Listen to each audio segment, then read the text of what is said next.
A manslaughter investigation is currently taking place after a student dies from trauma caused by a bouncer at Gusto nightclub. Plus, in today's lifestyle segment, this video depicts how great it is if you are having fun while working out.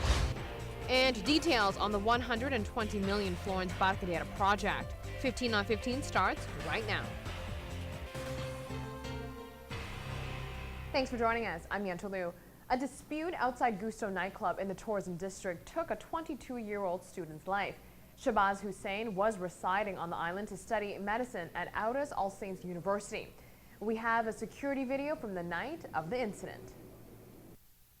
Shabazz Hussain was with 4 other Xavier University students, 2 tourists visiting, and a few security guards from Gusto in this video.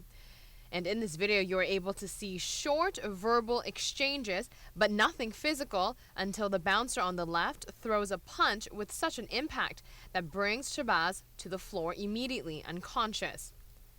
Shabazz Hussain, the 22-year-old student, was attending the University School of Medicine right here. And now this is a smaller student body comprised of 130 students, and they are in mourning. We were able to sit down with the executive dean as well as a teacher who was close to Shabazz to find out more details on the student himself as an individual and as a classmate. But more importantly, Dr. Frank was able to give us details on what was happening the night of the incident. One of the students who witnessed the incident contacted Dr. Frank immediately to come to the hospital. Since Dr. Frank is a physician himself, he was able to evaluate Shabazz's state and have a good understanding of his condition. So he came out unconscious with what we call a low Glasgow Coma Scale. He had a Glasgow Coma Scale of 3, according to the attending physician, which is a very poor neurological condition. He needed to be placed on a ventilator immediately. They did a CAT scan on him, which and they determined he had a subdural hematoma, extensive, and extreme brain edema, which was causing herniation of his brainstem. He lost reflexes. He was in a pretty critical state. With that being said, it cannot be determined whether the trauma Shabazz suffered was caused solely by the punch. Every professor from the Medicine University who visited the victim evaluated themselves and drew similar conclusions. That's which is not clear yet, whether that was a punch caused it or punch leading to fall caused that, falling on the ground. So that is,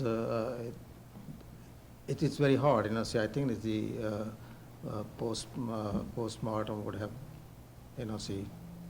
The students informed Dr. Frank on their side of the story. What they conveyed was that they were at a bar in the night area.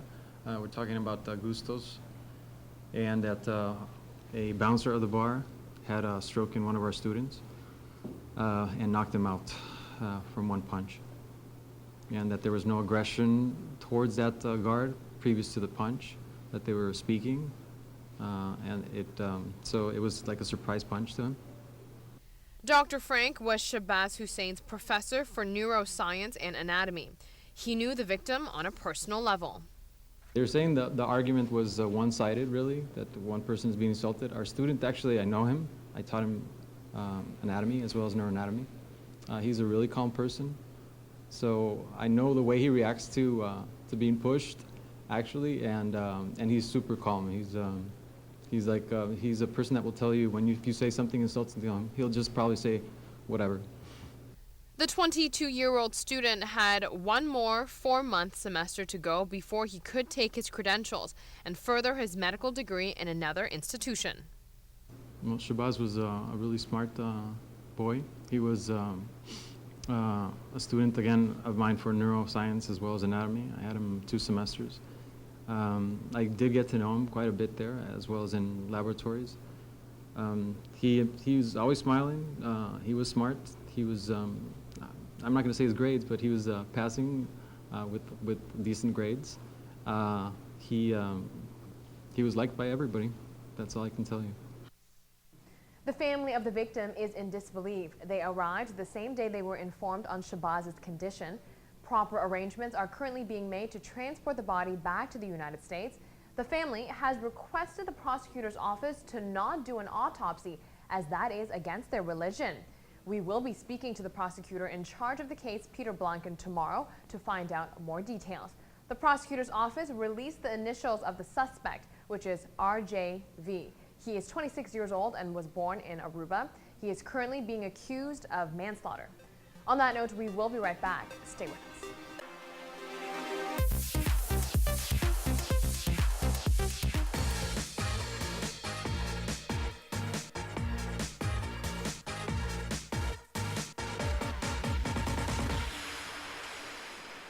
Welcome back from the break. This next video we're about to show you reinforces how important it is for you to have fun while exercising. Check it out.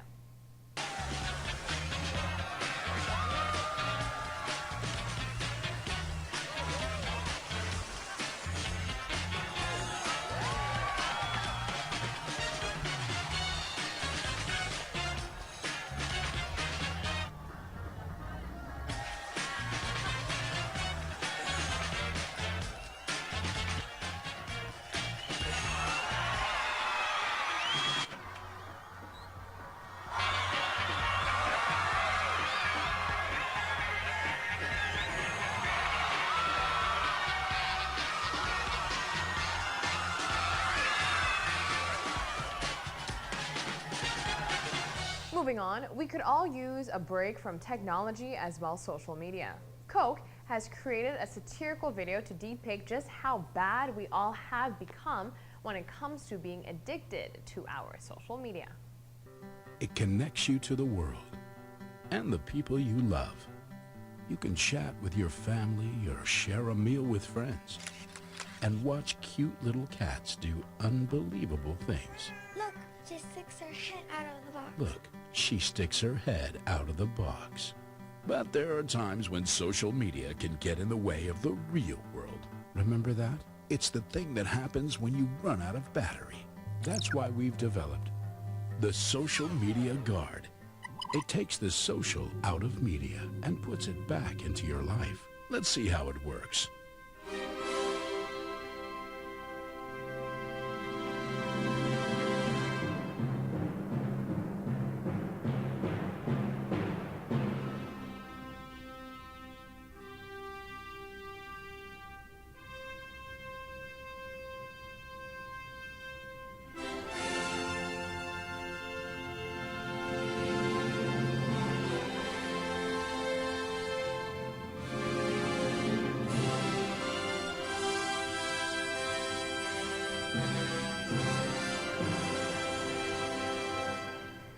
While we let you ponder how bad your habits are with technology lately, we will have this coming right up, so stay with us.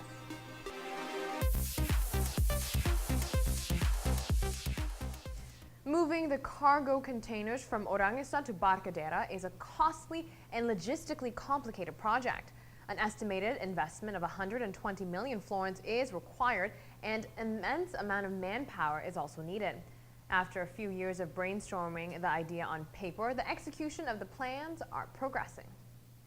Stakeholders from various sides of the Barcadera project met to finalize details as construction takes place. Prime Minister Mike Amon explains why the current structure is not efficient. At this moment in Oranjestad, we are hosting both the container activities as the arrival of cruise ships, and that naturally imposes a lot of challenges on our harbor. It cannot be as nice as we would like it to be for the cruise lines, and it cannot be as large as we would like it to be for our container ships and our container cargo dispatchment. The separation of the cruise terminal and cargo container area allows for improvement for both industries. This is an economic boost for Aruba overall.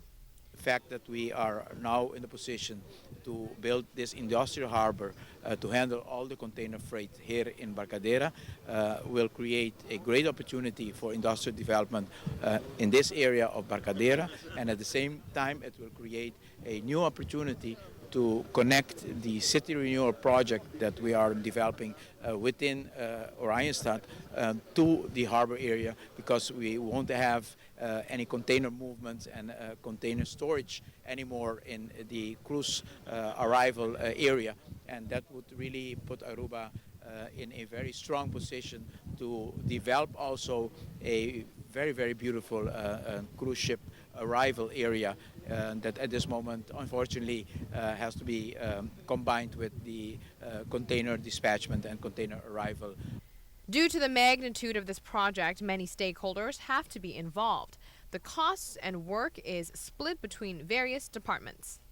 This will be an investment of 120 million guilders, which is important also for the economy of Aruba.